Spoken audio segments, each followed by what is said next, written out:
বৈষম্য বিরোধী ছাত্র আন্দোলনে শেখ হাসিনা সরকার পতনের পর সড়কে ট্রাফিক ব্যবস্থাপনা সহ নানা কাজ শুরু করে শিক্ষার্থীরা। এবার নিত্যপণ্যের দাম স্থিতিশীল রাখতে বাজার মনিটরিংয়ের কাজও শুরু করেছে তারা।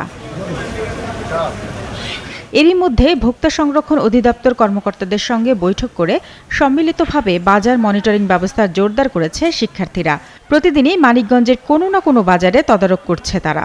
আগে যে সিন্ডিকেটগুলো ছিল, এই বাজারে ওই বাজারে অমুক নেতা তমুক নেতা এরকম নেতারা এসে হচ্ছে চাঁদাবাজি করতো।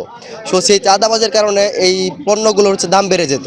বাজার দাম এই জিজ্ঞাসা করার পরে দেখা যাচ্ছে যে অনেকটা তফাৎ হয়ে আসতেছে।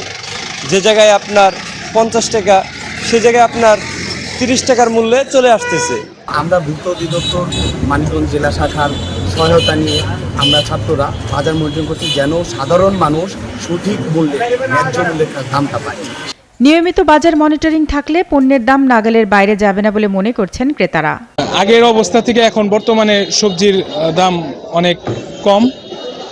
এরকম অবস্থা থাকলে ভালো হবে। দাম তুলনামূলক একটু আগের চেয়ে কমই মনে হচ্ছে, কিন্তু মাছ একটু কম, মাছের দামটা একটু বাড়তি মনে হচ্ছে আগের চেয়ে। ওভারঅল মোটামুটি বাজারের দর ঠিক আছে। ভোক্তা অধিকার সংরক্ষণ অধিদপ্তর ও বাজার বিপণন কর্মকর্তারা বলছেন, খুচরা ও পাইকারি বাজারে নিয়মিতভাবে মনিটরিং ব্যবস্থা চালু হওয়ায় সিন্ডিকেট ব্যবসা বন্ধ হচ্ছে। মনিটর করার ফলে যেটা আমরা দেখতে পাচ্ছি যে অনেকেই কিন্তু এখন এই মূল্য তালিকা হালনাগাদ রাখছেন। তো এটা একটা ইতিবাচক দিক। আগেও হয়তো করতেন, কিন্তু এখন তারা একটু বেশি করছেন। প্রতিটি বাজার মনিটরিংয়ের কাজে শিক্ষার্থীদের সাথে থাকছেন ভোক্তা সংরক্ষণ অধিদপ্তর ও বাজার বিপণন কর্মকর্তারা।